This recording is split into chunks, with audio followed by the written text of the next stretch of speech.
La sentencia número 2213-IN20, dictada por la Corte Constitucional con fecha 9 de junio de 2020, siendo la jueza ponente la doctora Teresa Núquez Martínez. El punto central que aborda dicha sentencia es el análisis de la constitucionalidad por el fondo y por la forma de los artículos 1, 2 y 7 de la Ley Orgánica de Defensa de los Derechos Laborales. Para ello, se tiene como antecedente la acción pública de inconstitucionalidad por la forma y fondo de los artículos 1 y 2 de la Ley Orgánica para la Defensa de los Derechos Laborales. Y solamente por la forma en relación al artículo 7 de dicho cuerpo normativo, que fue propuesta con fecha 28 de agosto de 2013 por los señores Juan Carlos Darquea Suárez, Bernardo Maya Arroyo y Farid Ricardo Simón Campaña. Los accionantes mencionan que el artículo 136 de la Constitución prevé que todo proyecto de ley deberá contener una sola materia, norma que recoge el principio de unidad de materia. Añade que las disposiciones acusadas de inconstitucionales regulan otras materias, derecho civil, derecho administrativo y tributario, de forma incoherente e inconesa con su materia principal, que es el derecho laboral. Sobre los argumentos de inconstitucionalidad por el fondo, mencionan que el Estado debe brindar mecanismos efectivos para la tutela del derecho a la propiedad y, por tanto, el artículo 2 de la ley analizada incumple aquello, ya que provoca que la tercería incluyente no sea un medio efectivo para defender el dominio de un bien. Añaden que se atenta al derecho a la tutela judicial efectiva, ya que, a su criterio, bajo la aplicación de esta ley, podría darse el caso de que un auto judicial reconozca el dominio de un tercerista posteriormente que haya culminado el proceso de ejecución. En esa línea mencionan que una medida precautelar dictada únicamente en base a indicios o en el público conocimiento crearía una situación de confusión e inseguridad jurídica, puesto que se tomaría en cuenta solamente la situación material del bien. En muchos casos esto devendría en una clara violación al derecho a la propiedad, dado que no se considerarían los mecanismos jurídicos a través de los cuales se lo adquirió.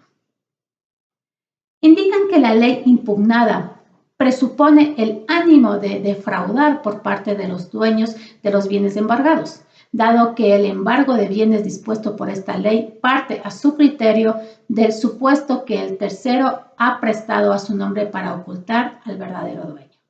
Con relación a este cargo, invocan la garantía de presunción de inocencia como parte del debido proceso y el derecho a la defensa y que nadie puede ser privado de esta, conforme los números 2 y 7, letra A, del artículo 76 de la Constitución.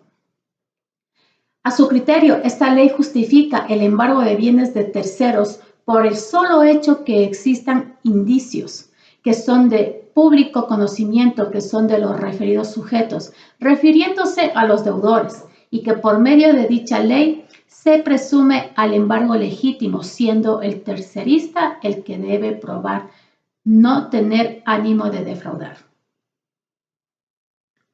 Frente a aquel debate, la Corte resolvió, primero, declarar que los artículos 1, 2 y 7 de la Ley Orgánica para la Defensa de los Derechos Laborales no tienen los vicios de inconstitucionalidad por la forma alegados por los accionantes. 2. Declarar que el artículo 2 de la Ley Orgánica para la Defensa de los Derechos Laborales no tiene los vicios de inconstitucionalidad por el fondo alegado por los accionantes. 3. Declarar la constitucionalidad condicionada del artículo 1 de la Ley Orgánica para la Defensa de los Derechos Laborales, siempre y cuando la disposición se interprete de este modo. 3.1. El artículo 1 de la Ley Orgánica para la Defensa de los Derechos Laborales contempla medidas a ser impuestas en contra del patrimonio de terceros ajenos al proceso coactivo o a la fase de ejecución de un proceso laboral. Dichas medidas son excepcionales, dado que en ellas se hace referencia a situaciones extremas tales como el público conocimiento de que los bienes del deudor en manos de terceros o el uso de personas jurídicas para defraudar. Por ello, la autoridad administrativa o jurisdiccional competente debe imponerlas como sumo cuidado y prudencia, bajo una adecuada motivación. 3.2. Dentro de un procedimiento coactivo o en fase de ejecución de un proceso laboral, la imposición de una medida en contra de los bienes de un tercero, sea este persona natural o jurídica, se realizará de forma subsidiaria al deudor principal, dado que la disposición legal exige como condición el abuso de derecho o fraude en un acto jurídico o contrato. A la imposición de estas medidas y deberá preceder una declaratoria judicial ejecutoriada que determine el cumplimiento de dicha condición, la que se obtendrá por medio de mecanismos jurisdiccionales idóneos que permitan mayor debate y contradicción en los términos señalados en este fallo. 3.3. En el caso del abuso de la personalidad jurídica a la imposición de una medida en contra de los bienes de los socios y accionantes de la sociedad en concreto, deberá preceder una sentencia o decisión ejecutoriada emitida dentro de una acción de devalamiento societario o dentro de otro proceso jurisdiccional alternativo que permita corregir el abuso de derecho en el uso de la personalidad jurídica en los términos indicados en este fallo. 3.4. Es imprescindible que tanto los terceros como socios y accionistas en contra de quienes se pretende el dictado de estas medidas hayan sido parte de los procesos de determinación de fraude o abuso de derecho y de la acción de levantamiento de velo societario según corresponda. 4. La presente decisión tiene los efectos señalados en los numerales 88, 89, 90 y 91 de este dictamen. 5. Poner en conocimiento del presidente de la República, Consejo de la Judicatura, Procurador General del Estado y al presidente de la Función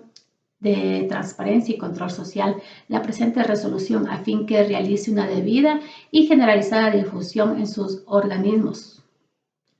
Integran instancias dependientes y desconcentradas, para lo cual se les concede 6 meses a dichos organismos para que realicen las gestiones necesarias para dar cumplimiento a lo dispuesto, lapso en el cual también deberán informar a la Corte sobre su cumplimiento, a fin de que otros organismos y entidades del sector público con potestad coactiva tengan conocimiento de la presente decisión. La Corte Constitucional emitirá un anuncio en el portal web institucional por el término de 15 días, en el que se incluirá la parte resolutiva de esta decisión. Finalmente, en cuanto a la diferencia entre oponibilidad e inoponibilidad de la persona jurídica, se debe señalar que la oponibilidad e inmunidad de la persona jurídica tiene como objetivo el proteger a los socios de una intervención en un juicio dirigido en contra de la persona jurídica, a fin que esta persona jurídica responda solamente con su patrimonio propio, mientras que la inoponibilidad o develación societaria que se genera de forma excepcional cuando se comete fraude por la persona jurídica, en cuyo escenario se destruye la protección de las personas jurídicas y se pueden entablar acciones legales en contra de los directamente socios. Para la inoponibilidad de la persona jurídica, se exige un proceso judicial en el que se procede al levantamiento del velo societario para poder examinar la situación jurídica por un juez y así determinar si existe fraude. En este caso, el legislador ha contemplado que la acción de inoponibilidad de la persona jurídica contra una o varias compañías y contra de los presuntos responsables se tramitará mediante un juicio ordinario en el cual se podrá solicitar una serie de medidas cautelares tales como la prohibición de enajenar bienes, suspensión de procesos de liquidación u órdenes de cancelación en el registro mercantil, entre otras. Del mismo modo, existen vías jurisdiccionales alternativas para corregir el abuso de derecho en el uso de la personalidad jurídica, como las nulidades del contrato de sociedad o de acuerdos societarios ilegales o perjudiciales, entre otras. En cuanto al proceso que debe seguirse en caso de querer imponer responsabilidad a los socios de una compañía, vale recordar que los miembros socios o accionistas de una sociedad civil o mercantil deben ser reputados como terceros con respecto a las relaciones jurídicas que dicha sociedad civil o mercantil tengan con otros particulares o el Estado, sean estas de carácter sustancial, administrativa, procesal o de otro orden, salvo regulaciones en contrario por parte del legislador.